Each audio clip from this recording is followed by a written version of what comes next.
Bueno, buenas tardes a todos. Gracias por estar aquí en Microdivulga Ciencia. Eh, sí, bienvenidos y gracias por conectarse. Eh, Primero les voy a hablar un poquitito de Microdivulga Ciencia. Microdivulga Ciencia es simplemente una iniciativa de divulgación científica del Departamento de Microbiología del, eh, de la Universidad Popular del Cesar.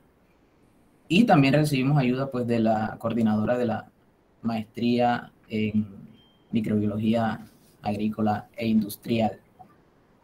Pues nuestro objetivo es básicamente llevar conocimiento científico relevante a un público amplio, es decir, dentro y fuera de la universidad. Porque vemos que una de las problemáticas es que el conocimiento científico a veces se queda como centrado en la universidad con algunos pocos focos de divulgación muy especializados. Y lo que queremos acá es que esa información, que ese conocimiento llegue a diferentes tipos de personas. Aprovecho para saludar a la jefe del departamento, ahora Lucía Parada, que siempre nos está apoyando acá, y a la coordinadora de la maestría, Ana Milena Vega. Eh, Pequeño anuncio, tenemos redes sociales, los que les interesa estos temas científicos de divulgación, ¿cierto? De ciencia básica y aplicada, pues por favor seguirnos en Microdivulga Ciencia, estamos en Instagram, en YouTube y estamos en Facebook. Allí reciben y allí pueden ver los flyers cuando avisamos nuevas charlas. Y en esta charla, pues si tienen inquietudes, preguntas, pueden escribir aquí en los mensajes de la llamada, pueden escribir sus preguntas, sus dudas, y cuando ya haya avanzado la charla, podemos hacerla aquí al ponente. Entonces le doy paso aquí a mi compañero Manuel Pantoja, que nos va a hablar un poco más de qué se trata esta charla de hoy y pues nuestro fabuloso ponente de hoy. Muchas gracias, profe Yair. Gracias por la presentación del programa Microdivulga Ciencia. Bueno, hoy tenemos un tema bastante interesante y muy particular. Bastante interesante porque quienes hemos venido trabajando con la microbiología desde cualquier perspectiva, pero específicamente la microbiología agrícola, para nosotros es un poco complicado manejar en ecosistemas abiertos infecciones bacterianas. En ese sentido, los bacteriófagos han emergido como una posibilidad, pero son herramientas biotecnológicas poco conocidas, porque durante mucho tiempo los antibióticos han venido como mandando la parada en esa línea de trabajo. Hoy nos está acompañando un ponente, se llama Julián Morales. Julián Morales es biólogo de la Universidad de Antioquia, tiene una maestría en biología, pero toda su línea de trabajo y de investigación ha sido en microbiología agrícola. Julián por muchos años ha sido investigador del grupo de investigación bacteriología agrícola y ambiental. Es profe actualmente de la Escuela de Microbiología de la Universidad de Antioquia y también ha prestado sus servicios como profesor al Instituto de Biología de la universidad. Julián tiene una trayectoria, como les dije, no solamente en temas de investigación, sino en temas de extensión. Quiere decir que Julián no solamente tiene la capacidad de explicarnos métodos de investigación que para nosotros siempre van como muy apuntados al resultado, sino que su experiencia le ha venido y le ha permitido interactuar con productores, con personas que tienen necesidad en campo. Hoy en día, Julián es coordinador operativo de una startup, de una empresa de base biotecnológica que se llama Invacter. Invacter, creo que en otros escenarios hemos hablado de esta empresa, pero digamos que es una compañía nueva de tipo tecnológica que surgió como una alianza entre un grupo de algunos financiadores y la Universidad de Antioquia, aprovechando unos resultados de investigación que hay. Entonces es una startup o una spin-off que está vinculada de alguna manera a la universidad. Julián va a hablarnos un panorama general acerca del uso de bacteriófagos en el manejo de enfermedades bacterianas en agricultura. Un panorama general, pero también nos va a contar un poco de su experiencia, va a expresarnos algunos resultados, a enseñarnos algunos métodos, pero pues que sea él ya quien nos adelante o nos cuente qué hace y por qué resulta interesante trabajar con bacteriófagos. Particularmente yo no había tenido la oportunidad de interactuar personalmente con alguien que utilizara los virus como una herramienta biotecnológica buena, y menos en este tiempo en el que todo el mundo ha estado ligado a un virus malo, por decirlo así, entre comillas, que esto no, aquí no hay moral, aquí no hay ni bien ni mal, esto es evolución, pero que sea él hablándonos de su experiencia. Gracias, Julián, bienvenido. Listo, muchas gracias. ¿Ahí me escuchan bien? Perfecto. Listo, pues yo creo que ya Manuel me dio la mejor entrada que puede haber tenido. Ya, pues, como le comentaba, yo ya llevo pues bastantes años trabajando pues en el área de microbiología agrícola, pese a que tengo el pregrado en biología y maestría en biología. Digamos que he tenido ese gusto por la microbiología ya desde hace mucho tiempo. Pues, en teoría vengo siendo como de corazón microbiólogo, pues a pesar del cartón dice ser biólogo. Entonces ya partiendo de ahí, pues digamos que he tenido un recorrido diverso dentro del grupo de investigación, donde he trabajado pues, en la parte de promoción de crecimiento, en la parte de biocontrol, utilizando más que todo bacterias. Y digamos que en los últimos meses, casi unos años, he venido trabajando con los bacteriófagos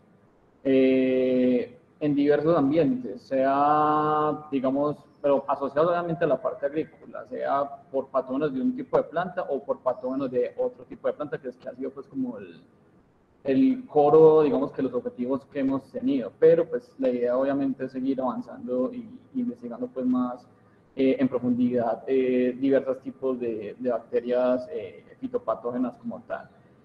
Digamos que cabe resaltar que a pesar de que en el título de la publicidad decía bacterias patógenas, seguramente que habrán personas que no necesariamente tengan interés por la parte agrícola, sino más por la parte clínica.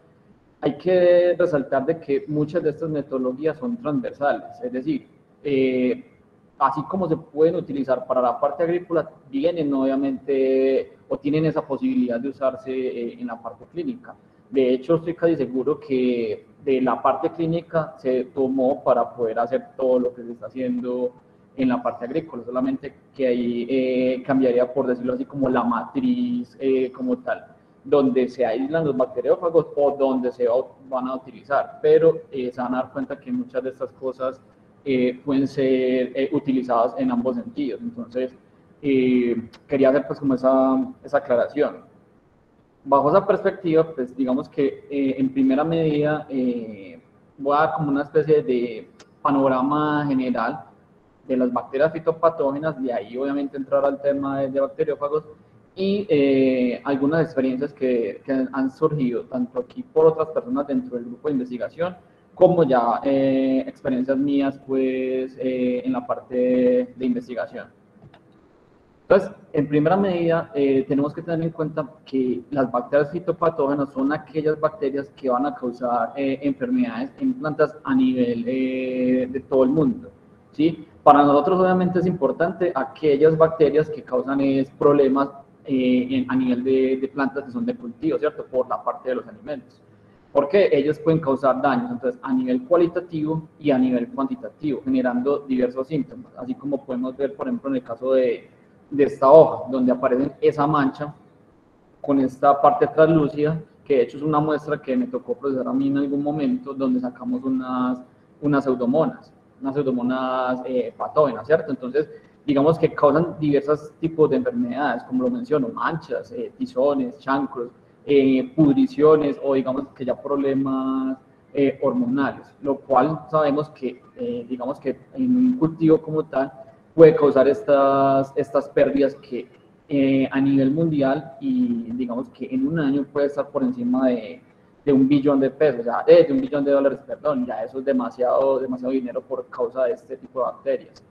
Aquí les voy a mostrar, digamos que un ranking de algunas de estas bacterias que son famosas a nivel fitopatológico, dentro de las cuales tenemos del género las pseudomonas. Está, por ejemplo, bastante importante como Ralstonia solanacearum, Agrobacterium, Xanthomonas, Erwinia, Dikea y Pectobacterium. Y le resalto dos específicamente, en el caso de esta que es Ralstonia y esta que es Pectobacterium, porque son con las que hemos trabajado más que todo aquí en el grupo de investigación, teniendo mayor cantidad de experiencia en el caso de Ralstonia solanacearum. ¿Por qué? Porque digamos que en algún momento hubo una persona acá que hizo su doctorado y detrás de ese doctorado se han hecho evaluaciones de pregrado y yo recibí mucha parte de esa experiencia donde yo seguí algunas cosas con esta bacteria y eso me dio pie para entrar a trabajar con esta otra que es Pectobacterium.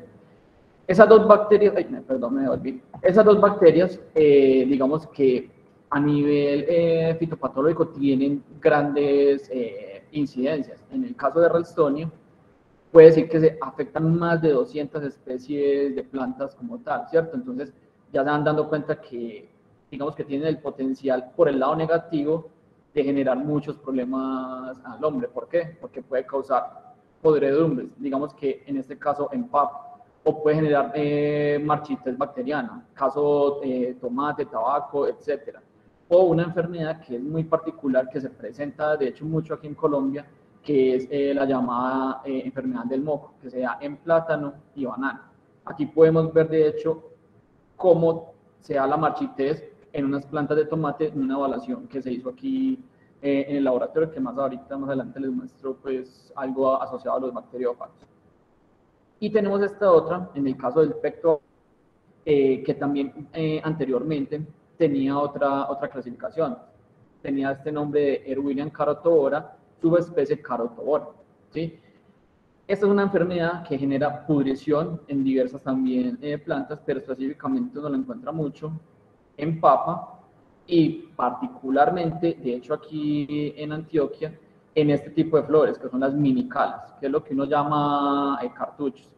¿Cómo se ve en este caso, por ejemplo, la enfermedad en esas minicalas? Esto que ustedes ven aquí, en esta imagen que estoy aquí resaltando, es un bulbo. Y ese bulbo, de aquí, digamos que la parte aérea de la planta sale por este lado.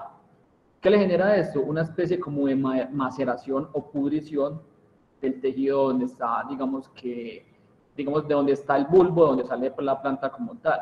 Obviamente eso causa problemas y que también adelante van a ver una imagen para que, digamos, vean el contexto de por qué hay dilemas con eso. Y aquí pueden ver entonces, por ejemplo, una evaluación de un aislamiento que se hizo directamente en bulbo, donde queríamos ver si era, digamos que no por molecular, pero sí podíamos caracterizar algo indirecto, de que este tipo de bacterias generan esa maceración de tejido. Se puso en una tajada de papa, donde entonces, digamos que tiene dos características particulares. En principio, el olor, huele a podrido horrible. Y en segundo, es que como el tejido se empieza a macerar, no es sino tocarlo con acción de ácido acetaldehidrogenasa y de una se siente esa sensación de que está como degradado. Listo. Pero ¿cómo se hace digamos que cómo se ha hecho el control de este tipo de bacterias? En alguna medida, pues se ha tenido un control cultural, donde la idea de eso es poder utilizar aquellas semillas que estén libres de patógenos, o tener, digamos, también estos cultivares o variedades que son resistentes. A su vez, dentro del control químico aparecen de pronto el uso de algunos compuestos, por ejemplo, basados en cobre, o la utilización de compuestos antibióticos como la streptomicina, la tetracicina, que tienen, digamos, que unos problemas fuertes. Uno, son los costos, y lo otro es que, digamos, que puede llegar a causar la generación de resistencia, lo cual podría llevar a que algunas de estas bacterias se me conviertan en bacterias superfitopatógenas, lo cual sería algo similar como a lo que pasa en el hombre, que estamos viviendo un momento complicado respecto a la resistencia a antibióticos, y es ahí donde, digamos que entra la relevancia del trabajo con los bacteriófagos, que es lo que ya voy a empezar pues como en el contexto. Entonces, dentro de ese contexto, ese control biológico, en general en la agricultura, podría ser a través entonces del uso de microorganismos, como en este caso bacterias del género de las pseudomonas, o bacterias, por ejemplo, el caso del género de los bacillus. Y ahí es donde entra, en ese contexto, los bacteriófagos. Para muchos puede ser un tema nuevo, pero pues digamos que bajo una línea de tiempo que les vamos a mostrar en la diapositiva 7, se van a dar cuenta que eso no es de ayer, ya lleva un tiempo establecido, pero ya vamos para allá. Entonces, dentro de esos bacteriófagos, digamos que en un principio, o para que lo entiendan de pronto alguno que no lo reconozca, son virus que me van a parasitar bacterias. Tiene una particularidad, es que es la entidad biológica más abundante que está sobre la biosfera. Aproximadamente está por 1 por 10 a la 31. Ya se darán cuenta, si ustedes empiezan a ponerle ceritos al 1, es una cosa astronómica, ¿sí? Dentro de los bacteriófagos, la mayoría de ellos van a ser los que pertenecen a fagos que tienen cola. Y esos son asociados, digamos que respecto a su taxonomía, al orden de los caudovirales, ¿sí? Dentro de ellos hay otras familias, digamos que hay familias internas, está el caso de Mioviridae, Podobiridae y Sifoviridae. Aquí pueden ver algunas de, digamos que sus estructuras o cómo se ve bajo fotografía, generalmente microscopio electrónico de transmisión, ¿sí? Una cosa que, digamos, o el objetivo del trabajo con este tipo digamos que de entidades, es intentar buscar aquellos que son exclusivamente líticos. ¿A qué se refiere con eso que es lítico? Aquellos que son capaces de romper las células bacterianas para así después liberar, digamos que una concentración alta de nuevas partículas virales. Por eso, dentro de ello, es importante siempre encontrar aquellos que son capaces de lisar o de romper esas bacterias lo más rápido posible y a su vez me esté generando entonces una alta concentración de fagos. Pero como les decía, digamos que todo esto no apareció de la nada, ¿cierto? Digamos, aquí les voy a mostrar una imagen de una línea del tiempo desde donde empezó, digamos, empezaban las personas a darse cuenta que estas entidades existían. Por ejemplo, en el caso de esto, en 1896 apareció una persona que se dio cuenta que en los ríos habían unas entidades que, digamos que había una acción antiséptica contra este tipo de bacteria, que era la bacteria del cólera. Luego, 2 años después, se dieron cuenta o asumían de que habían unos fermentos que me puedan llevar a destruir bacterias. En esa misma línea del tiempo, pero ya casi 17 años después, alguien determinó que habían unas entidades de naturaleza enzimática que me destruían bacterias, pero todavía no sabían bien qué era. Luego, 2 años después, se le da el nombre a los bacteriófagos. Miren que básicamente van 100 años desde la aparición, digamos, del nombre como tal, ¿sí? ¿Qué pasó? ¿Y qué fue, digamos, el gran problema del por qué no fue algo que se dio constante, sino que tuvo un declive? Fue porque para 1929 Fleming apareció con la penicilina. Entonces, si ustedes ven la imagen, ven la curva creciente, digamos que del uso, de la investigación o del interés en el caso de los bacteriófagos, pero a darse cuenta de los antibióticos empezó ese boom, empezó a crecer la curva azul que va asociada a ello. Entonces, se empezaron a juntar, digamos, que condiciones particulares. Una es la aparición de los antibióticos y segundo, este problema que también tenían en algún momento o tuvo en su momento los bacteriófagos, que era, digamos, que de alguna medida cuando se hicieron esos ensayos no tenían los controles adecuados o tampoco se veía una buena eficacia de los bacteriófagos como tal. Entonces, esa condición más la aparición de los antibióticos se generó a que, digamos, el uso fuera en declive. Y digamos que lo enterró aún más, la aparición entonces de esta época donde se dice que era la época dorada de los antibióticos. Entonces, si ustedes ven, como les mencionaba la imagen, ven esa gráfica donde todo esto azul va a indicar que es ese boom que tuvo el uso de ellos. Pero ¿qué va a pasar con este uso de los antibióticos y qué es lo que tenemos en la actualidad? Que empezaron a aparecer microorganismos resistentes. Entonces, bajo esa perspectiva, volvió otra vez a aparecer, o digamos como en el panorama, la terapia o los ensayos con la terapia con fagos. ¿Listo? ¿Para cuáles? Para esas bacterias que tenían entonces esa resistencia. ¿Listo? Entonces, mire que aparentemente se siente como si fuera mucho tiempo, pero tampoco es que lleven tantos años donde digamos que se generó ese problema, donde ya digamos que se empezó a generar este problema con los antibióticos. Entonces miren que en el caso ya particular empieza el declive ya de los antibióticos y a resurgir la terapia con bacteriófagos, así como por ejemplo en este caso está resaltado entre el 1992 y 1996.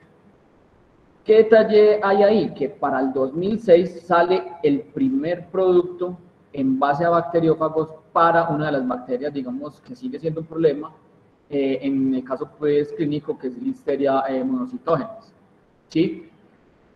Para 2009 hubo ya, digamos que se empezaron a hacer aquellos ensayos, pues ya, digamos, clínicos con esa terapia asociada pues a fagos.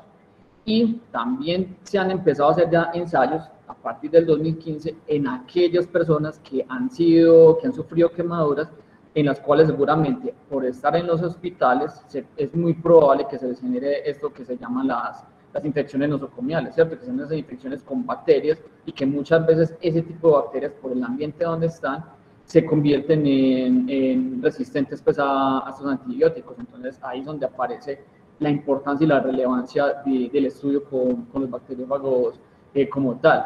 Y pues digamos que bajo la línea de tiempo que logré pues como investigar hasta el 2017, se ha empezado, digamos que se tiene ese uso del bacteriófago como una terapia ya intravenosa. Entonces se van dando cuenta que ha habido una evolución y que ha empezado otra vez a crecer ese interés por los bacteriófagos como tal. Bajo toda esta perspectiva, digamos, de recuento de ellos, aparece un bacteriófago que se ha convertido como el bacteriófago modelo. En este caso se llama el bacteriófago T4, que es asociado a Escherichia coli.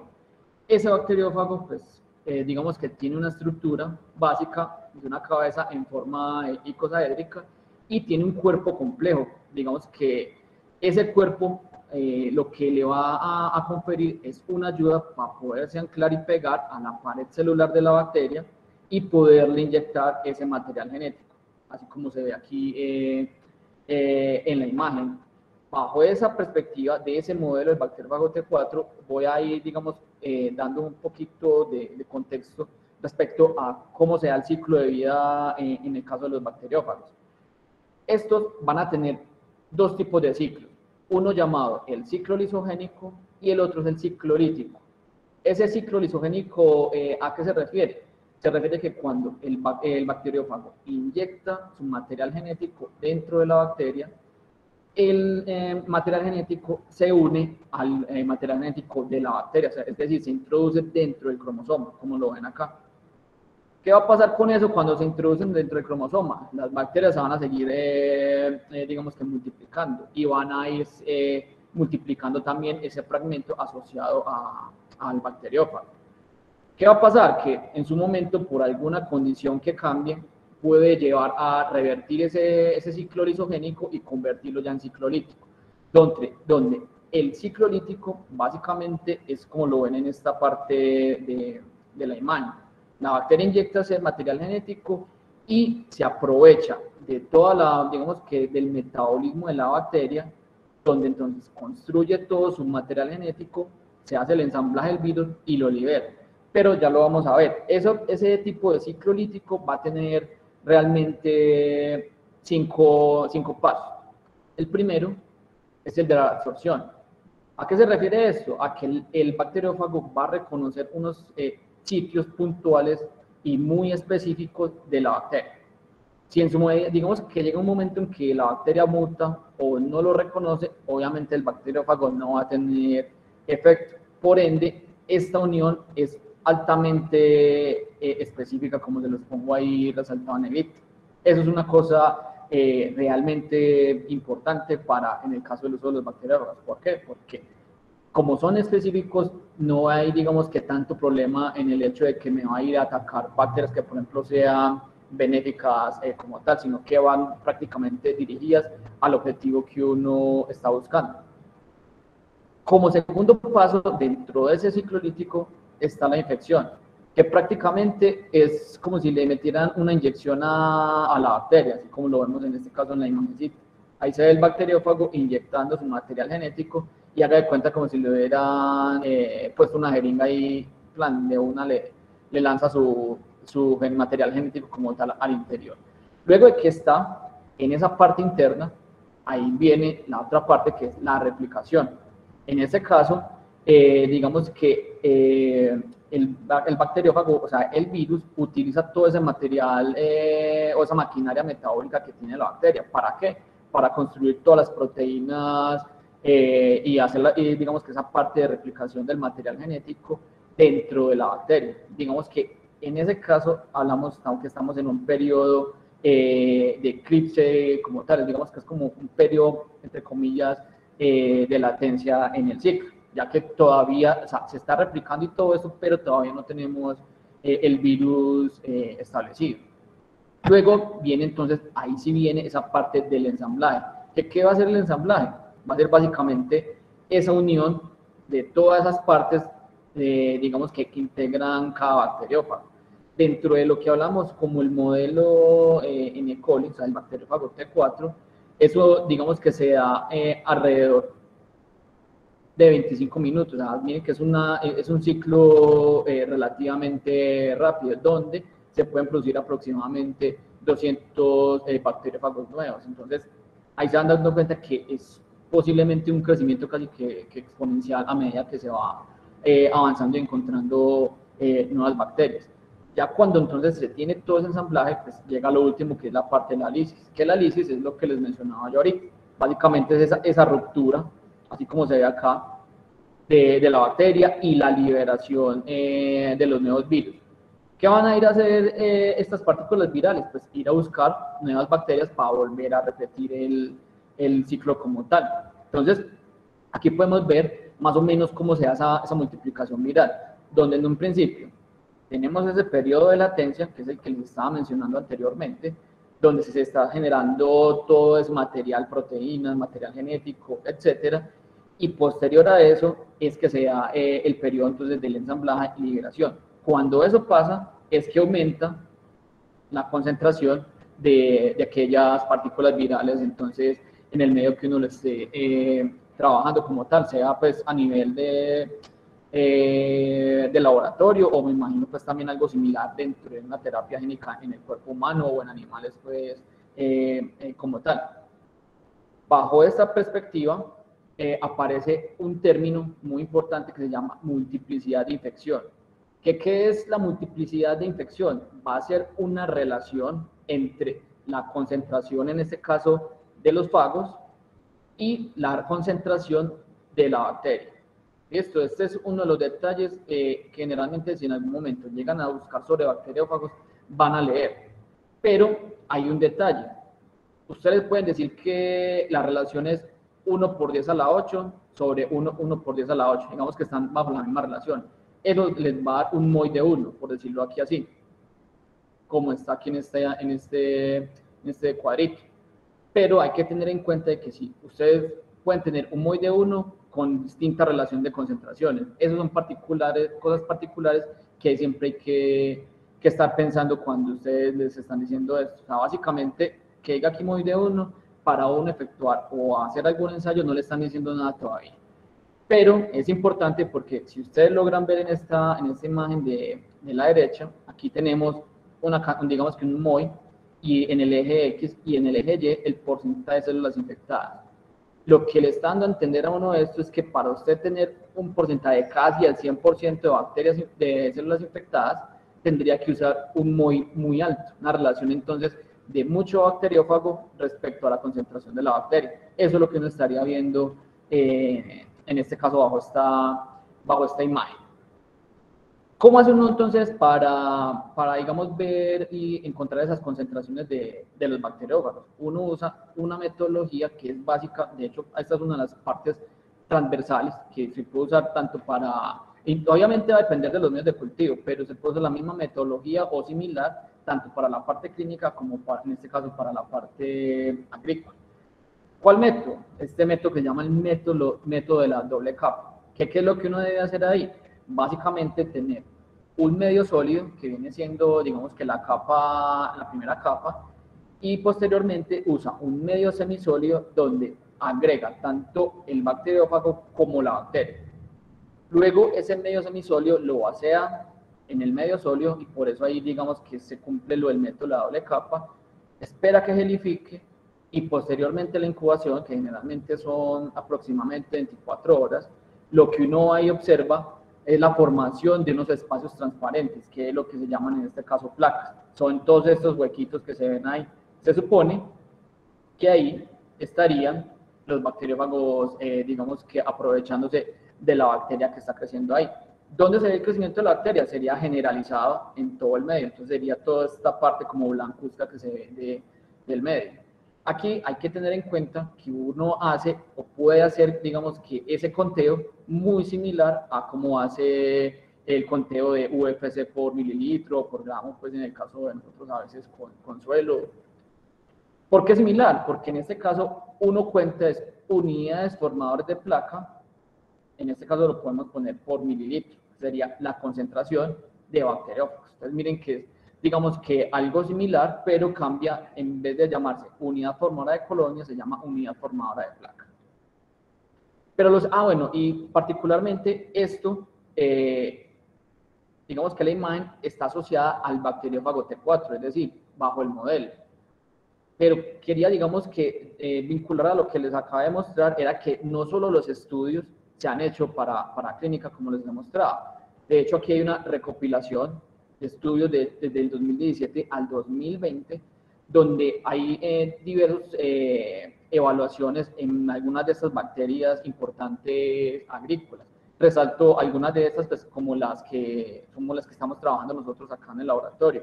Caso de Pectobacterium, directamente en papa. En esa evaluación hicieron ensayos con tajaditas de papa, donde fueron inoculadas, digamos que una dosis de los bacteriófagos que tenían ahí, a 1 por 10 a la 8. ¿Listo? Digamos que observaron ahí a partir de eso, digamos que se disminuyó significativamente la maceración del tejido.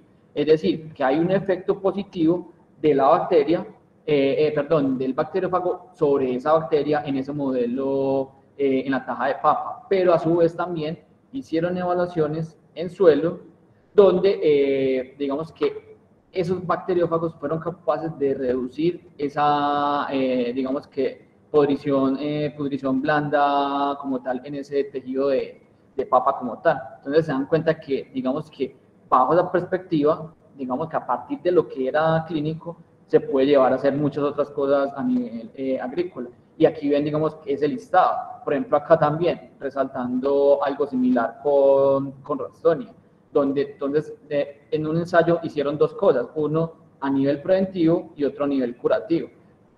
Ahí utilizaron algo que se llama un cóctel de fagos. ¿Qué es ese cóctel de fagos? Utilizar una X cantidad de fagos que van con el mismo objetivo, matar una bacteria, en este caso como Ralstonia solanacearum. En esa parte de método como prevención, encontraron que se redujo un 80%, digamos que la enfermedad que puede haber causado esa bacteria en papa. Y cuando fue el control, ya directamente en ensayos de suelo, se observa que esa reducción pudo haber llegado hasta el 98% como tal. Ahí se dan cuenta que, digamos que se ha generado cierta evidencia de la efectividad que pueden tener este tipo de elementos en la parte agrícola.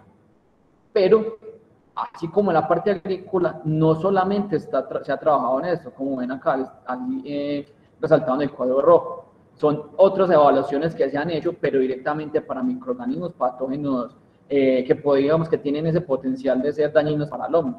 obviamente aquí asociados a animales, en el que están gallinas, hay bovinos, pescados, camarones, etcétera, ¿cierto? Entonces, para diversos tipos de microorganismos patogénicos con el potencial de ser también dañinos para el hombre.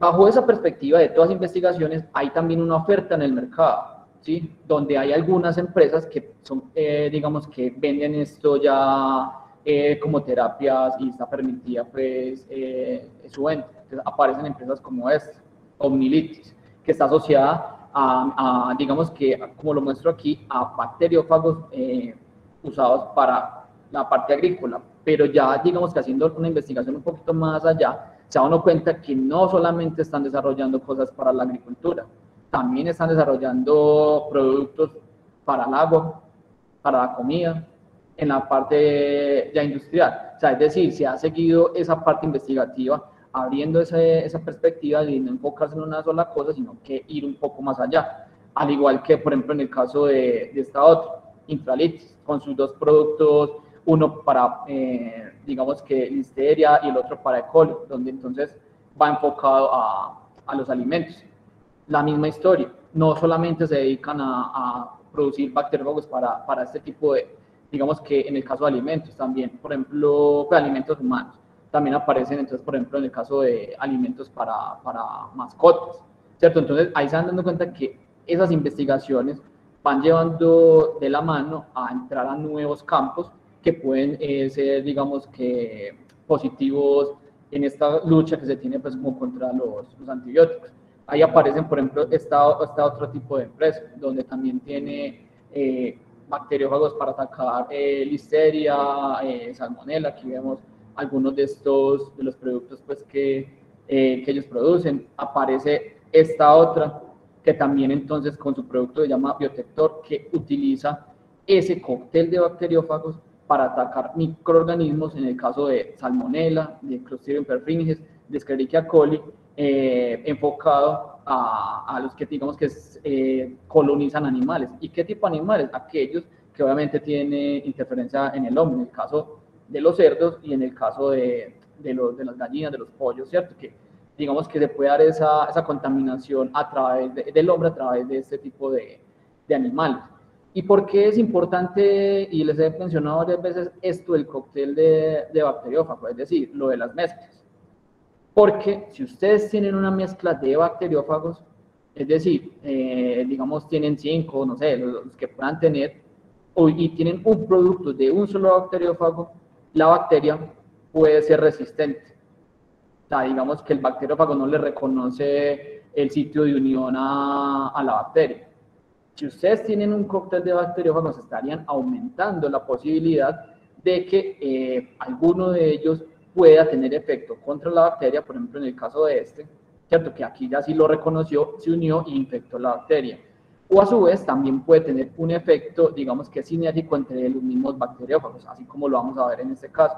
Aquí hay una línea de bacterias no tratadas en el crecimiento, una línea donde está, digamos que la bacteria con el fago 1, ahí ya se ve una disminución del crecimiento, o con el fago 2. Pero miren qué tan interesante es cuando se hace el cóctel, o sea, se unen los dos fagos. Digamos que la bacteria se disminuye casi que, digamos que hasta 0 en su crecimiento como tal. Es decir, esos bacteriólogos tuvieron un efecto muy fuerte con respecto a la bacteria que yo tenía como objetivo. Entonces, ahí es donde ya hace esa importancia de poder crear aquellos cócteles de bacteriófagos. Y que de hecho eso es una de las experiencias pues, que nosotros hemos visto aquí y que más adelante pues, les voy a mostrar, de esa unión entre bacteriófagos para el control de Ralstonia.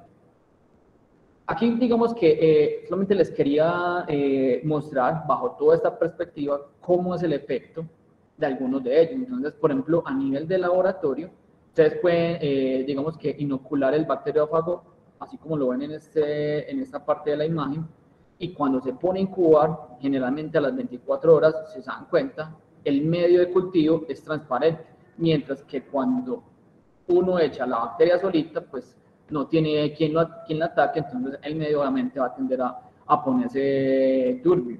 O, como ven en este caso, ya en una evaluación de planta, estos tomates, si ven la bacteria, me mató toda la planta como tal.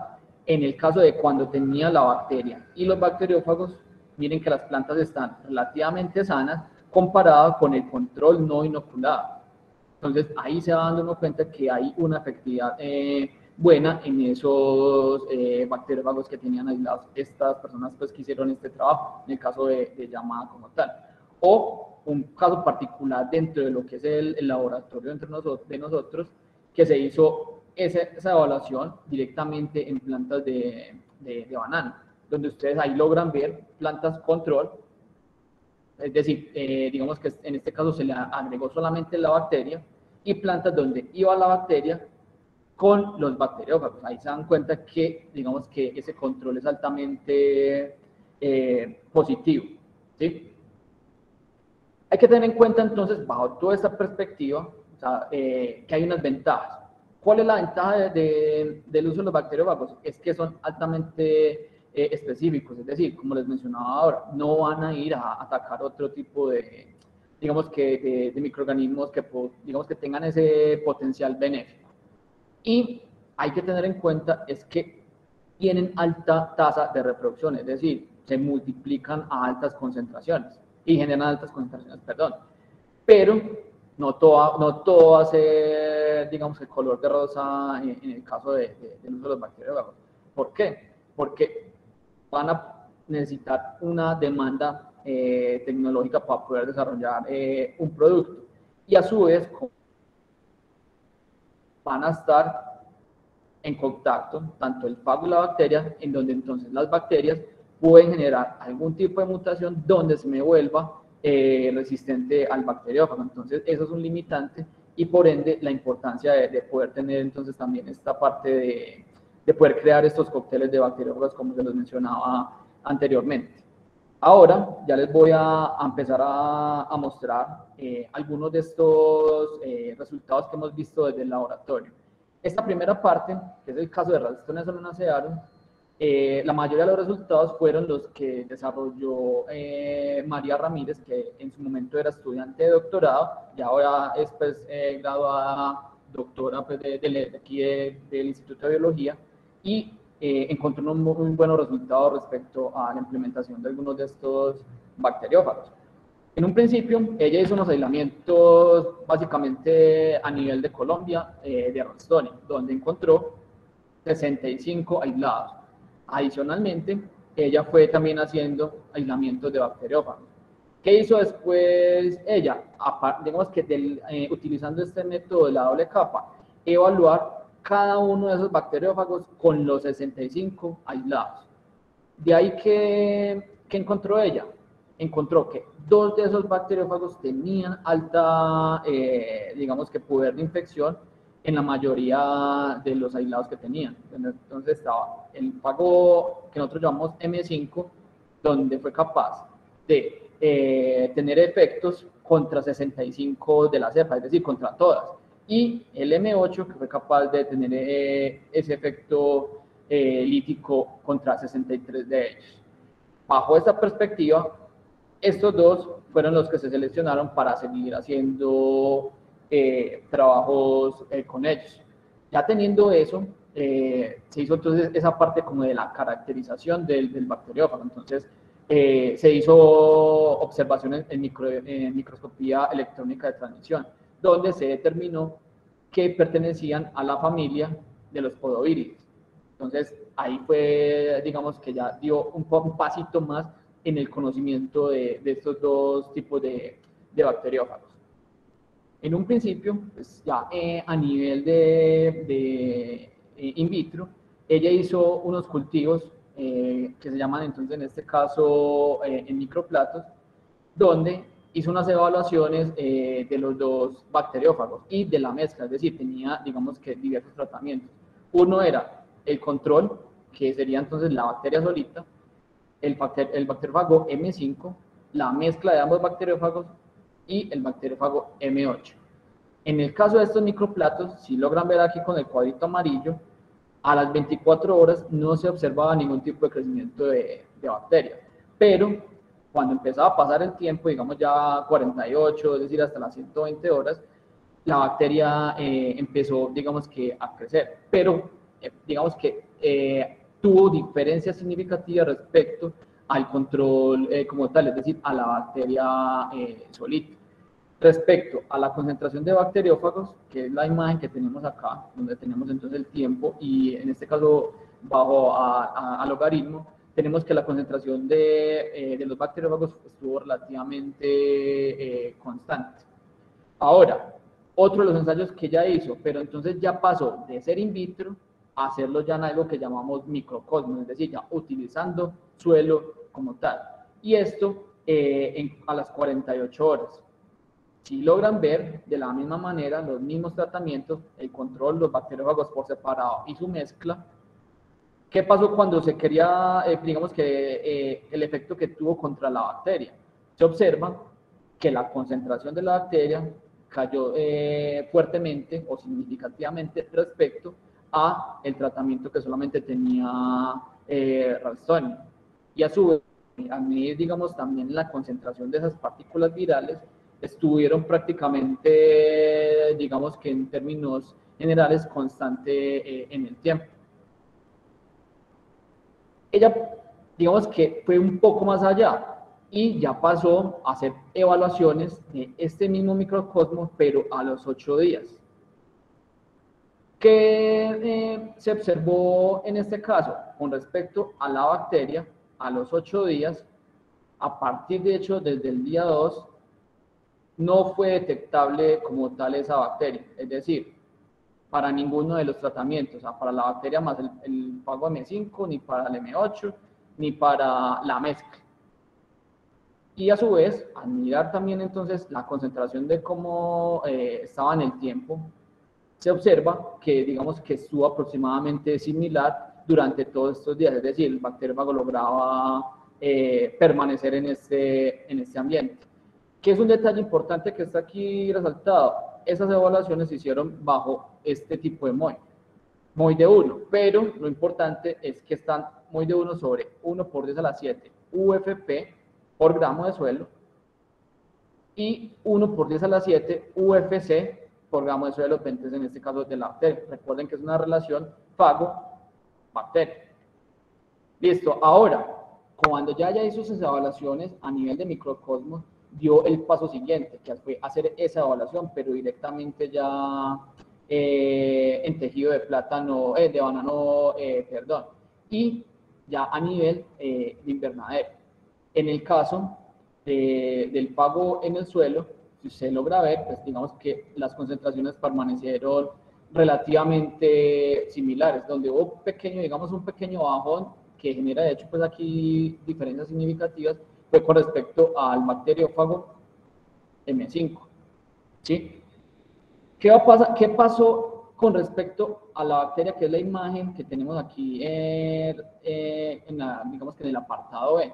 Si ustedes logran ver, en el control, donde está la bacteria solita, tuvo una concentración relativamente alta.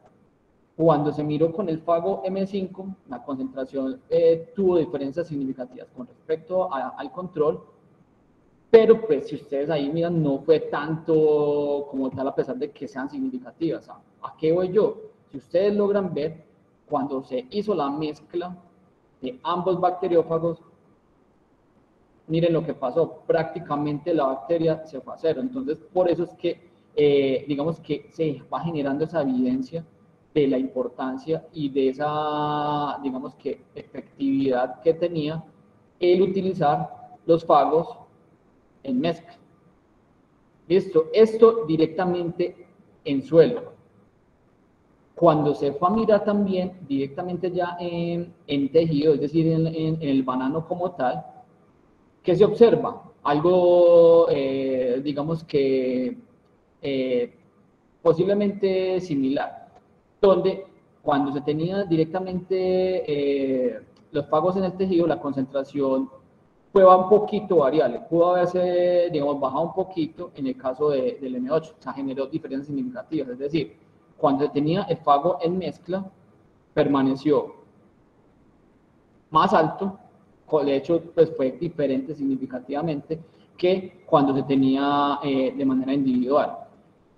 Pero para mí, digamos que lo más importante es en este caso el apartado de donde ¿qué se está observando? Que en el tejido de banano, cuando se hizo esa mezcla de bacteriófagos, esa concentración de la bacteria también se fue, digamos que casi que, pongámosle que hacer. Por eso, si recuerdan la imagen de ahorita, se veía ese efecto tan bonito de que las plantas de banano que estaban siendo inoculadas tanto con la bacteria como con el bacteriófago se veían casi que normales respecto a las plantas que eran control positivo, es decir, las que fueron solamente inoculadas con Ralstonia.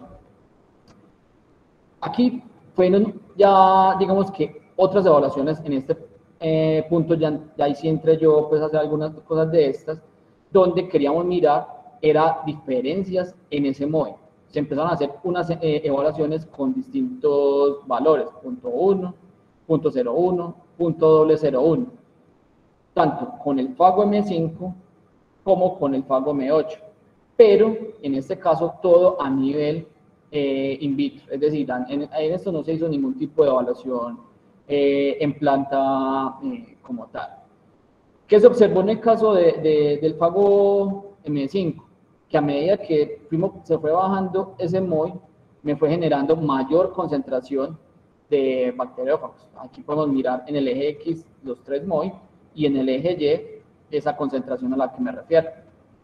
Algo parecido sucedió en el FAGO M8, con el MOI que tendió a ser más bajo, se generó diferencias significativas, pues, pongámosle respecto a este que es el MOI de .001 y el MOI más alto que en este caso sería de 0.1. ¿Listo? Ahora, bajo esa perspectiva, sabiendo que teníamos este MOI del 0.01, quisimos mirar, bajarlo un poco más. ¿Listo? Entonces ya teníamos ese MOI de .001. Aquí ya digamos que la experiencia fue un poco contraria. Mientras que en el MOI de 0.01 para el FAGO M5, las concentraciones fueron más altas, digamos que en el MOI más alto que en el MOI más bajito, como se logra ver ahí.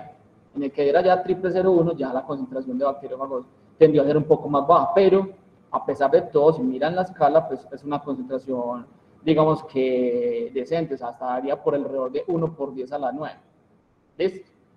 Con respecto a usarlo ya, pues en este caso con un volumen un poquito más grande, recuerden que anterior fue con volumen de 125, en este caso fue con volumen no volumen, el Erlenmeyer de 125, en este caso el Erlenmeyer de 250 y el Erlenmeyer de 500. Es decir, intentamos hacer evaluaciones en diferentes tipos de, digamos que de matras como tal.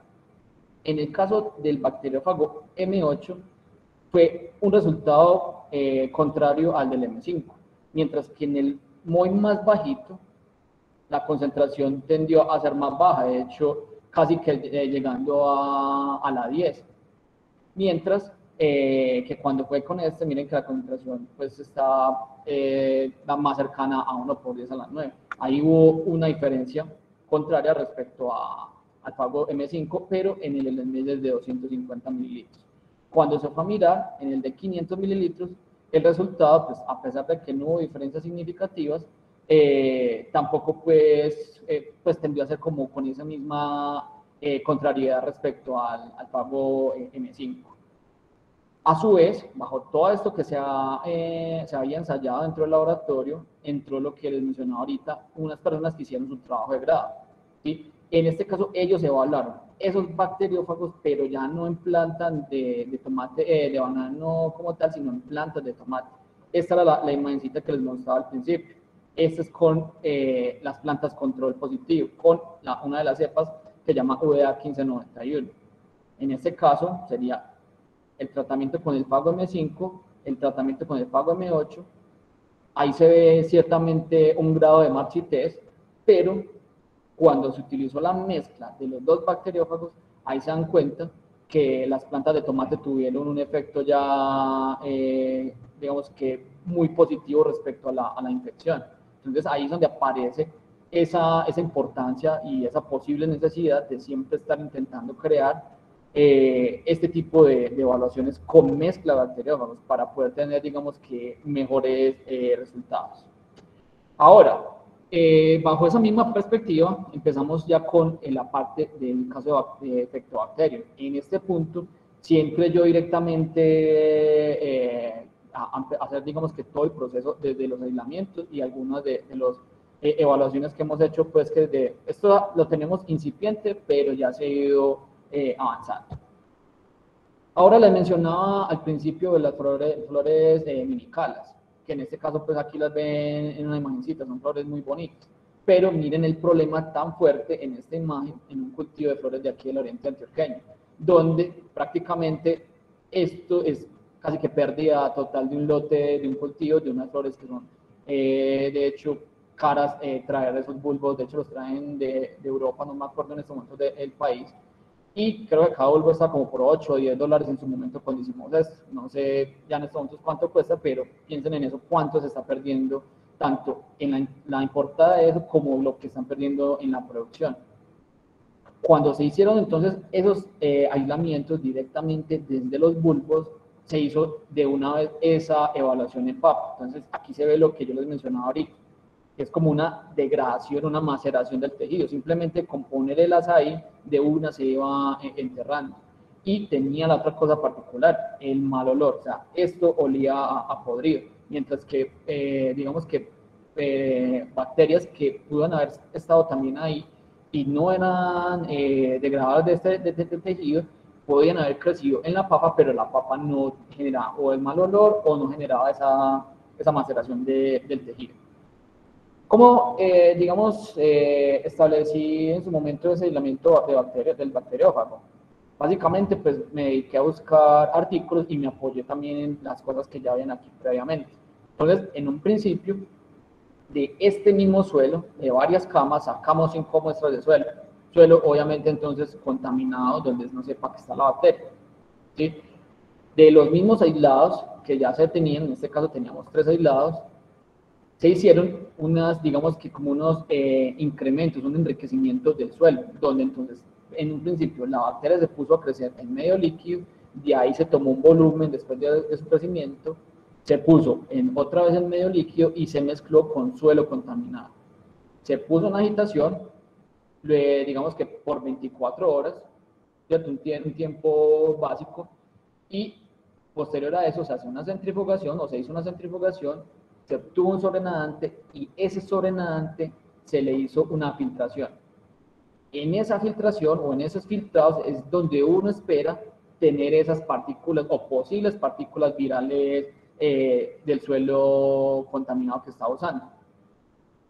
¿Cómo lo evidencié en su momento? De la misma manera que hemos venido hablando desde un principio, con el método de la doble capa, donde entonces en un principio se creó digamos que se prepararon inóculos de la bacteria o de las bacterias que se van a usar, se puso en ese medio semisólido, ese medio semisólido se puso entonces directamente en el medio sólido, ahí ya se genera esa doble capa, uno espera que se gelifique y de ahí coge un volumen del filtrado, que generalmente pues nosotros lo ponemos en crioviales porque son, digamos que cantidades pequeñas, y pone, digamos, unas goticas, espera a que se sequen y lo lleva a incubación. Al otro día lo que uno va y evalúa es la formación de placas, es decir, esos espacios transparentes. Bajo esta perspectiva, y como les mencionaba, nosotros teníamos 5 muestras de suelo. Cada muestra de suelo fue evaluada con esas 3 cepas que ya teníamos, es decir, miren que, digamos que esos incrementos que se hicieron fueron utilizando cada una de estas 3 por separado. Y luego, después de tener todos los filtrados, también vinieron y se evaluaron directamente en esas mismas bacterias. Entonces, donde se generaban las placas, obviamente ya era algo positivo. Ya sabíamos que en ese punto había bacteriófagos. Entonces, aquí hay digamos que una tablita resumen de eso que se hizo en su momento, donde si se dan cuenta, pues 2 de los suelos no presentaron en ese fragmento que se tomó no tuvieron partículas virales en ese caso, o sea, no pudimos obtener nada de ahí, pero en la muestra del suelo 3, 4 y 5, como ven, digamos que con los colorcitos rojos, esos más indicaban que ese filtrado que venía, por ejemplo, en el caso del suelo 3, que estaba también inoculado o incrementado con la bacteria C3, tuvo un efecto positivo tanto para la bacteria que llamamos Calas3, como la C3 y la C4. Ya ahí sabíamos que esta era efectiva para todas. Lo mismo entonces en el caso de este y este. Ya sabíamos que ahí teníamos algunos de estos posibles candidatos de bacteriófagos que estábamos buscando. ¿Qué se tenía que hacer ahí después? Lo más básico, hacer un incremento. ¿Por qué? Porque es que yo tenía, bacteriófagos en crioviales, en volúmenes, póngale 1 o 2 mililitros más o menos. Entonces, ese primer incremento, lo que me iba a hacer era poder aumentar esa biomasa de los bacteriófagos. ¿Cómo se hizo? Algo similar a lo que estábamos hablando ahorita. Entonces, cada filtrado de esos 5 que seleccionamos, en este caso del suelo 3 con la bacteria 3 y así sucesivamente sería, digamos, como la marcación de lo que están viendo acá. Cada uno de ellos se puso a crecer junto con la bacteria. Se dejó en agitación aproximadamente por 24 horas. En el caso de que se generara algún tipo de turbidez, se hacía una centrifugación y posteriormente entonces se hacía pues ya una filtración. Ya con esa filtración lo que quedaba era ir a mirar la concentración, que la concentración se hace de la manera pues que ya hemos venido hablando, con el método de la doble capa. Si logran ver, ahí están los 5 filtrados que se estaban evaluando. En este caso se hizo solamente con la bacteria C4 como el agente que iban a atacar. Horas, todos los Ellis-Meyer estaban transparentes, como lo logran ver aquí como tal. Y cuando queríamos verificar, obviamente, si se había producido o no partículas virales, pues aquí tenemos ya la evidencia. Simplemente coger la misma bacteria, hacer el método y poner un volumen de este primer incremento que se estaba haciendo. Ahora, queríamos hacer evaluaciones también de medio de cultivo, ya que todo este tipo de investigaciones parten de cosas que vienen desde el grupo de investigación, pero que también podemos nosotros utilizar en el caso de impacto. Entonces, si uno quiere, en este caso, pues hacer producción, había que mirar de pronto cómo podemos optimizar costos y eso. Entonces, ¿qué hicimos ahí? Evaluar diversas concentraciones del medio de cultivo. En este caso, al 100%, al 50% y al 25%. Donde se tuvo entonces una concentración del fago variable, es decir, concentraciones distintas, y una concentración constante de bacteria. ¿Para qué? Para poder tener dos tipos de muy distintos. Uno con doble 0,1 y la otra con punto triple 0,1. ¿Listo? La metodología, ahí como la ven, es muy similar a como lo hemos venido, digamos, explicando hace un ratico. ¿Qué encontré yo en este caso? Que la concentración aproximadamente generó 1 por 10 a la 4, tanto para el medio del 100% como para el del 50% como para el del 25%. En este caso para el MOI de punto doble 0,1. Para el MOI de triple 0,1, la única diferencia donde se generó menos concentración fue en la concentración del 25%, que estuvo aproximadamente en 1 por 10 a la 3 UFP por mililitro, es decir, unidad formadora de placa por mililitro. ¿Qué se hizo después? Una evaluación, digamos que contraria, en este caso no con concentraciones variables del fago, sino con una concentración constante, pero sí variables de la bacteria, para construir de nuevo diferentes MOI, teniendo como 1, punto 1, punto 0,1 y punto doble 0,1. La metodología, la misma que estaba explicando ahora, es básicamente la mezcla de la bacteria, el fago ponga a agitar, luego filtre e intente hallar la concentración. Bajo esto, eso fue una evaluación que se hizo de hecho por triplicado para cada uno de los MOI. Si logran ver, todos los Ellis-Meyer estaban transparentes, pero a pesar de que estaban transparentes, digamos que las concentraciones tampoco fueron la locura, pues, ¿cierto? Yo estaba esperando tener concentraciones altas, por lo menos de la 8 a la 9, pero en el caso de estos bacteriófagos, hemos encontrado que las concentraciones no las hemos podido pasar a la 4, lo cual obviamente sería preocupante en el caso de que se necesitara tener una concentración más alta si uno quisiera tener una evaluación en campo donde haya una infestación muy alta de la bacteria. Es decir, es probable que el efecto sea más reducido, ya que, digamos que teniendo en cuenta lo que les mostraba ahorita de la gráfica del MOI, bajo mi perspectiva diría que uno debería tener una inoculación de la mayor concentración que pueda, pero son cosas que obviamente todavía no tenemos evaluadas. Eso está en las perspectivas pues, que tenemos a futuro. Entonces, bajo todo esto, aparte, pues digamos que algunas conclusiones preliminares que tenemos de todo este asunto. En el caso de Ralstonia, hasta el momento pues, hemos podido lograr, digamos que concentraciones relativamente altas de bacteriófago a partir de concentraciones iniciales relativamente bajas, es decir, utilizando poquito bacteriófago, hemos logrado concentraciones altas finales de él. Ahora, una cosa muy importante es que se ha generado esa evidencia a nivel de invernadero, ya tanto en plantas de banano y de tomate, de que los bacteriófagos mezclados, el M5 y el M8, tienen efectividad como tal en ellos. ¿Qué nos falta todavía para continuar en esto? Ya pasar a fase de campo, que eso es algo que pues, también tenemos en avance hacia futuro.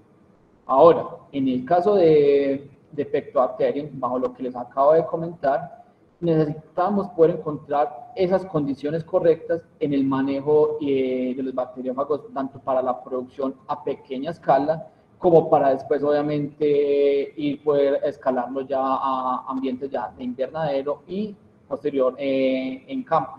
¿Qué tipo de condiciones? El medio de cultivo, ese MOI, o también condiciones que pueden llevar a tener efectos muy puntuales, como es el caso de la temperatura, el pH, cosas que de pronto uno a veces no tiene en cuenta y que tienen efectos directamente que pueden ser o positivos o en el caso negativos. Y para ambos casos es importantísimo, o sea, en el caso de Pectobacterium para nuestro laboratorio y Ralstonia, pero en este caso lo pongo algo más generalizado, es importante estar haciendo búsquedas constantes de nuevos bacteriófagos para evitar este dilema de que puedan aparecer algunos que sean resistentes. Aquí ya casi para terminar, no quería dejar solamente hablando de la parte agrícola. Hay que tener en cuenta que esto en clínica también tiene unos efectos que se han venido ya ahora, digamos que estudiando, digamos con un poquito más de fuerza. ¿Por qué? Porque esos bacteriófagos son unos pequeños aliados que nos van a ayudar a combatir este problema con las bacterias que se están volviendo multiresistentes. ¿Sí? ¿Qué tipo de usos pueden tener en caso clínico? Por ejemplo, esa terapia respecto a esos microorganismos que causan enfermedades. O, por ejemplo, en el caso de intentar controlar la microbiota del cuerpo o utilizarlo en su medida, por ejemplo, como vectores genéticos o de medicamentos. ¿Sí? Ya se dan cuenta que tienen unos efectos muy positivos. Y para terminar ya con la siguiente diapositiva, a pesar de, digamos, que de esa pequeña evidencia que les acabo de mostrar, tanto de la experiencia nuestra dentro del grupo, como de las, digamos que ese resumen de evaluaciones a nivel de campo en agricultura, también hay que tener en cuenta que en clínica hay casos de éxito. Por ejemplo, este es uno de los más famosos que existen en el ambiente, pues que uno cae siempre que está buscando, aparece, que es el de este señor, que básicamente este señor estaba desahuciado, o sea, le habían dicho a la esposa que ya por él prácticamente no se podía hacer nada. De hecho, aquí lo tengo resaltado, los doctores no tenían esperanza. ¿Por qué? Porque él estaba contagiado con una bacteria que es Acinetobacter baumannii. él tenía una pancreatitis, ¿sí? Y esa bacteria ya era multiresistente a los antibióticos. Por ende, entonces, la única opción que, digamos que en su momento le apareció a él y que fue, si no estoy mal, creo que fue la misma esposa la que fue la que promovió eso, fue ese uso de la terapia con bacteriófagos. Y eso llevó a que se salvaran la vida. De hecho, de este señor hay un video en esta TED. Si en algún momento lo quieren ver, que es muy particular, sale él contando su historia después de haber vivido y estar así prácticamente casi muerto. Entonces, ahí ya para terminar, quería solamente pues dejarles este último mensaje ya respecto a la parte clínica. Ya si le podemos dar entrada a las preguntas si es que hay, y si no, pues igual, muchas gracias.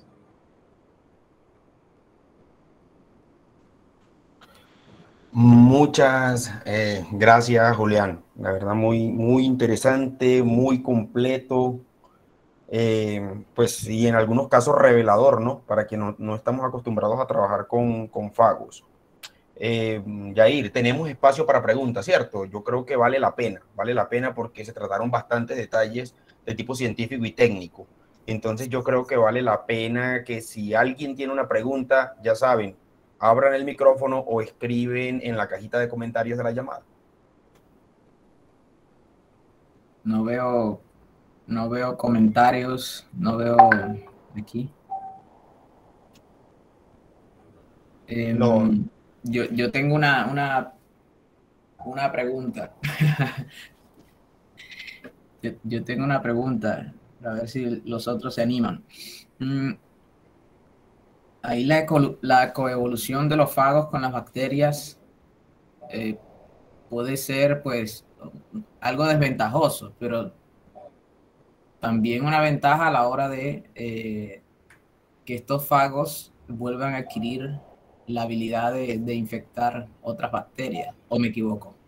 Es decir, esa coevolución se puede utilizar luego para como reajustar esos fagos, por decirlo así, para que vuelvan a ser infecciosos a una bacteria que digamos esté adaptándose. Pues yo diría que, digamos que en teoría ambos organismos estarían dentro de ese camino de evolución, ¿cierto? Pero todos son cosas del azar, a no ser que usted ya utilice algo ya de modificación genética como tal, pero generalmente son cosas del azar. Digamos que... ¿Cómo? O sea, se me ocurre como una evolución dirigida antes de entrar a ya una modificación del fago. No sé si la idea es descabellada. No, obviamente, así como de pronto se hacen estos experimentos de coevolución de bacterias, ¿cierto? Que de hecho, pues digamos, usted con bacterias, si empieza a hacer repiques sucesivos a través del tiempo, puede tener, digamos, que ir acumulando cierta cantidad de mutaciones donde va a tener una bacteria que pase de una especie, pongámosle cualquiera, Bacillus cereus, ancestral, y va a tener una por allá que podemos llamar entre comillas evolucionada, que por esas mutaciones acumuladas tiene otras características. Supongo que en el caso de los bacteriófagos debe ser algo similar. En términos de evolución, ellos también van a estar haciendo cambios genéticos, mutaciones que pueden llevar a que puedan ser capaces de reconocer esos receptores que son específicos para estas bacterias y por ende pueden llegar a ser capaces de volver, supongo que nuevamente, a infectar. ¿Cuál es la particularidad negativa en el caso de los bacteriófagos? Es que para ellos poder, entre comillas, reproducirse, siempre son obligados, van a estar ahí.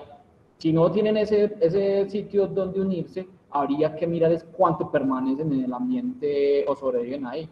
Así como cuando en el caso de lo del coronavirus, cuando hablábamos de que no, que él permanecía en la superficie cierta cantidad de horas y que ahí para allá ya se desnaturalizaba o digamos que se degradaba, por decirlo así. Supongo que también van a tener esa particularidad. Y como usted lo dice, puede ser desventajoso. Tal vez sí, o sea, en el término de que si usted encuentra esas bacterias que se vuelven resistentes a los bacteriófagos, usted perdería, digamos, que su caballito de batalla. Pero por eso ahí es donde entra la importancia de poder hacer ese empleo de más bacteriófagos al tiempo, porque es, digamos que bajo probabilidades es más fácil que se vuelva resistente hacia uno, pero no se va a volver resistente hacia dos, hacia tres, hacia cuatro que tenga usted de uno. Entonces, digamos que usted con eso estaría minimizando esa probabilidad de pérdida de efectividad de un producto que usted esté realizando como tal. Gracias, gracias. Julián, y una pregunta en ese mismo sentido. Nos mostrabas durante la presentación unos casos exitosos, pues no sé si exitosos, pero por lo menos comercialmente viables. Hay unos ejemplos de empresas que venden fagos, así como estamos acostumbrados a comprar bacterias y hongos para usos particulares en agricultura. También está el paquete de fagos. De esa misma manera, de pronto, tú que has estado en ese medio de información, has visto, te has topado, no con un producto a base de fagos, sino con paquetes tecnológicos que incluyan terapias dirigidas, es decir, terapias específicas para condiciones ambientales. Por ejemplo, si yo como empresa no estoy interesado en producir el fago como tal para mí, pero sí de pronto, sí brindarte a ti como agricultor, en el caso de la agricultura, un caso puntual, que sea específico para tu necesidad, pensando precisamente en los casos de coevolución, evitando resistencias. Pues yo ahí en ese caso, en parte agrícola, no he encontrado todavía ese tipo, pero creo que para la clínica sí me pareció haber visto una de estas empresas que yo les mostré ahí, sí tenía como algo, no lo indagué por cuestión de que obviamente no era mi objetivo, pero sí medio comprendí de que sí como que hacen ese tipo de cosas como dirigidas a ciertos casos puntuales, es decir, usted está buscando bacteriófagos para cierta bacteria, ellos son capaces de desarrollarle esa tecnología para que usted pueda combatir su problema específico.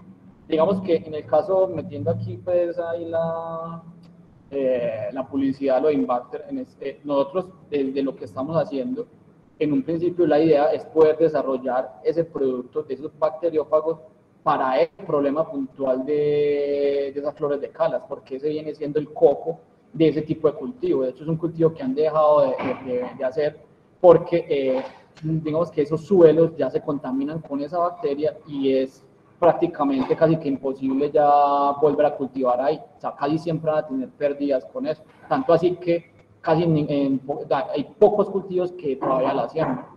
Y uno pudiese desarrollar ese tipo de productos ya dirigidos.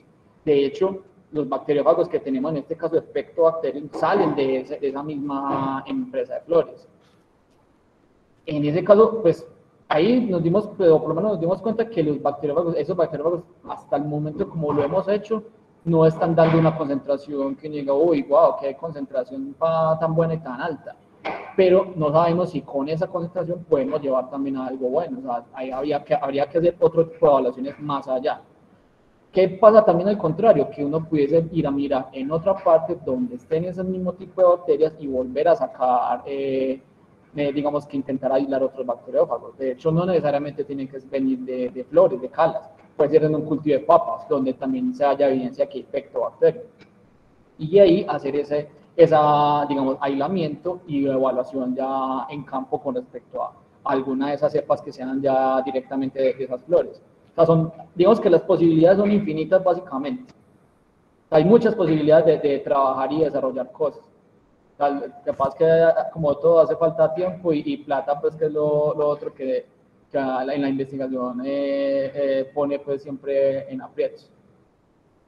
Sí, bien interesante. Y otra cosa que me llama la atención es que nosotros, como te digo, quienes hemos visto los fagos desde afuera, no de una manera, no nos hemos sumergido en el trabajo directo con ellos, simplemente en literatura solemos ver los fagos como herramientas de trabajo en biología molecular.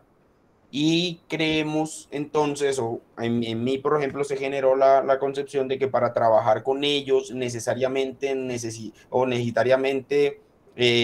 se requerían condiciones moleculares o de tecnología de biología molecular disponibles todo el tiempo. Pues sí se necesita, pero vemos que inclusive el proceso de aislamiento y evaluación se puede hacer con microbiología clásica. Es decir, son metodologías que son asequibles para trabajo en laboratorio de microbiología clásica, sin necesidad de pronto de herramientas complejas. Exacto, para un primer acercamiento, así como lo que yo he hecho con Pectobacterium, yo no necesité la gran tecnología. Donde sí necesitaría algo pues ya más avanzado es si yo quisiera identificar qué bacteriófagos tengo. De hecho, pues es uno de los limitantes. Por eso yo estaba mencionando filtrados. Yo no estaba mencionando cepa de bacteriófago, porque son filtrados donde puede que haya un solo tipo de bacteriófago, pero si hay dos, ¿yo cómo lo sé? No lo tengo todavía claro. Ahí sí entra otra parte adicional, que es hacer la parte, por ejemplo, vamos a mirar eso en microscopía electrónica de transmisión, o vamos a hacer la parte molecular para ver, digamos, acá ya la parte de encontrar pues, a qué familia pertenece o qué, no recuerdo bien cómo sería la determinación ahí, pero sí, como darle esa caracterización taxonómica a ese bacterio que uno posiblemente tenga ahí. Sí, sí es cierto. Yo no sé, hay profesores del departamento de microbiología, yo creo que si están interesados o tienen alguna duda puntual sobre el tema de bacteriófagos, yo creo que es la oportunidad, ¿vale?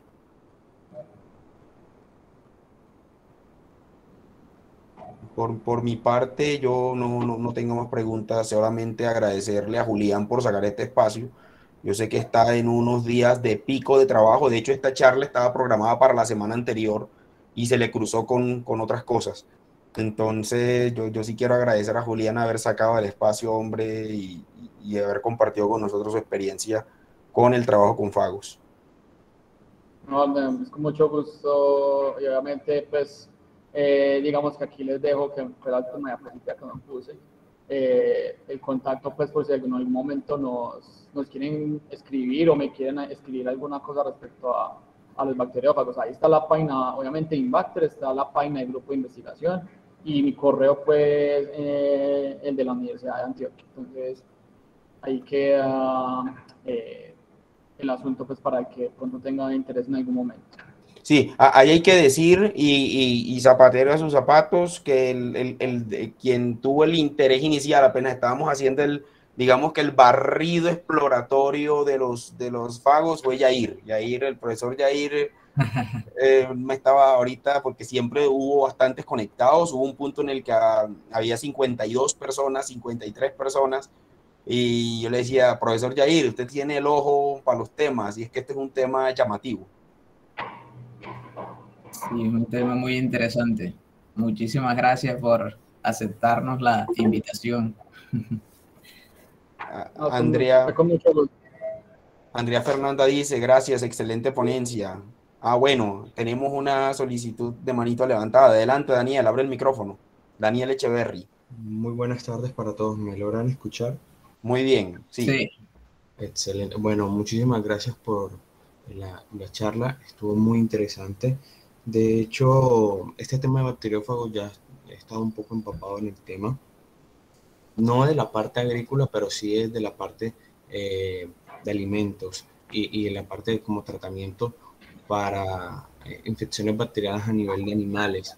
De hecho, no es una pregunta, pero sí, pues quería complementar esa parte, que no solamente se utilizan los bacteriófagos en ese punto al que estamos tratando, sino que también, como lo mencionabas, como una plataforma para la expresión de ciertas proteínas y la generación y creación de vacunas. De hecho, hay un estudio muy reciente donde utilizaron los bacteriófagos, específicamente el bacteriófago T4, T7, mediante la tecnología CRISPR para expresar la proteína de SARS-CoV-2 y utilizarla como un modelo vacunal, una potencial vacuna ante la actual emergencia, como bien sabíamos. También, no solamente pues en esa parte interacción bacteria-virus o bacteriófagos, sino que también hay algunas teorías actualmente donde se dice que los bacteriófagos podrían ser utilizados también como no sería antagonista la palabra, sino como competencia contra otros virus y específicamente lo han relacionado con lo que está pasando con el SARS-CoV-2. Hay ciertos estudios, ciertos artículos donde hablan que mediante ciertas técnicas o posiblemente ciertos ciclos, los bacteriófagos podrían limitar la adhesión del SARS-CoV-2 a la proteína AC2 y así pues obviamente impedir la infección del virus y la replicación del virus. Entonces, creo que sabemos poco, por decirlo así, de los bacteriófagos y es necesario empezar a estudiar más cuál podría ser el potencial a nivel industrial o a nivel de investigación de estos virus. Muchas gracias, Daniel. Yo estoy de acuerdo con lo que dice Daniel. O sea, pues es que, de hecho, pues, bajo la gráfica que les mostré la línea del tiempo, la investigación de bacteriófagos, digamos que está apenas otra vez retomando un curso importante y hay muchísimas cosas que no se tiene conocimiento y pues, ahí obviamente hay que ponerles el interés y empezar a investigar, ¿cierto? Y en diversos campos, porque es que no está solo lo agrícola, está en este caso lo que él mencionó, alimentos, pero también entonces animales, también está la parte clínica. Hay mucho por donde hacer pues trabajos interesantes.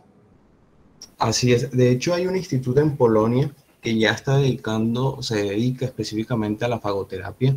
Ya hay ciertos avances contra ciertas bacterias como el Burkholderia, Citrobacter, Enterobacter, Enterococcus, entre otras, donde han mostrado una efectividad al menos del 35 al 50% más o menos, pero porque son países que a pesar del descubrimiento de la penicilina y de los antibióticos, ellos sí siguieron con el estudio de los bacteriófagos. Entonces, sí, es necesario volver a retomar. Y ahora con el tema de la resistencia bacteriana es un tema bastante interesante. Además que esa coevolución entre la bacteria y el fago sí podría ser una desventaja, pero al mismo tiempo una ventaja porque a medida que se puede generar una resistencia o cambio en los receptores, estos mismos bacteriófagos también se van acomodando para poder seguir infectando a la bacteria. Entonces hay que mirarlo desde qué punto de vista y poder amoldarlo a las necesidades o a lo que se quiera aplicar.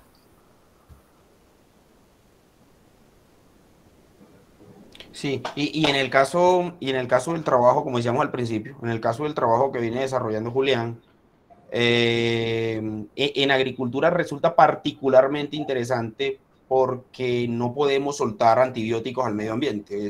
De pronto no es adecuado tener un lote, por ejemplo, de banano, que es una de las plantas modelos que Julián mostró, y tener un foco de Ralstonia que quienes trabajan en agricultura saben Ralstonia es una palabra a la que le tienen miedo los agricultores de banano, es aterrador el efecto en términos económicos.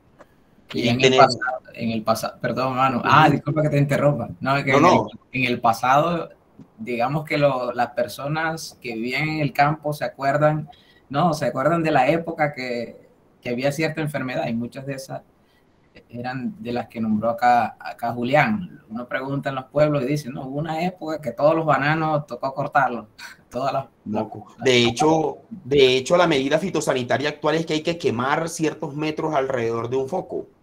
Entonces, imagínense, no podemos tener 1 litro y un montón de antibióticos y suéltele antibiótico a eso, porque pues estamos generando condiciones ambientales selectivas para la emergencia de poblaciones resistentes a nivel agrícola, sino que eventualmente también a nivel humano y animal.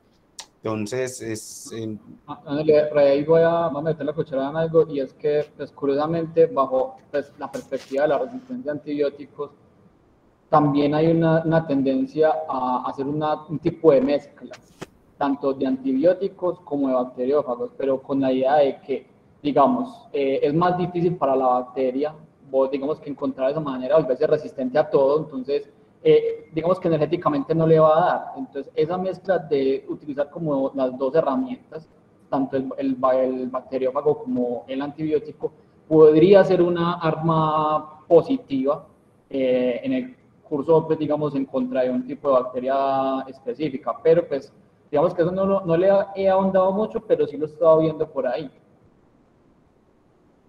Sí, muy interesante, muy interesante. Y tiene sentido desde el punto de vista de la selección de poblaciones. Es menos probable encontrar un escenario de mutación de resistencia cuando tienes dos factores que te están limitando el crecimiento. O sea, reduces la probabilidad. Exacto. Mm. Bueno, por mi parte, pues, una vez más agradecer a Julián, a las personas que se conectaron de otras universidades también. Muchas gracias. Daniel Echeverry, que participó, ¿de dónde se conecta?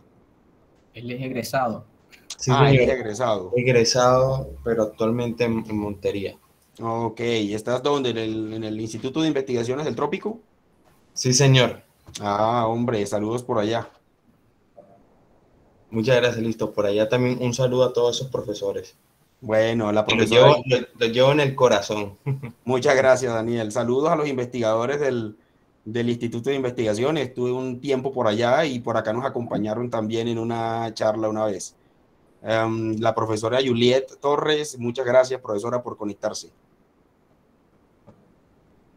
Vale, entonces, muchas gracias a Sí, todos.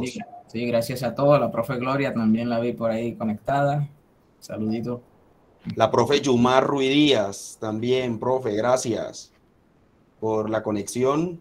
Por ahí estuvo conectado el jefe de la división de investigación, el profesor Pedro, seguramente tuvo que desconectarse. Un saludo para él. Y la profe Aura aquí me escribió al interno que está en una reunión y no se pudo conectar, que es nuestra jefe de departamento. Bueno, Bueno, la charla va a estar montada en YouTube en un par de días. listo. Muchas gracias. ¿Listo? Julián, hermano, feliz tarde. Muchas gracias.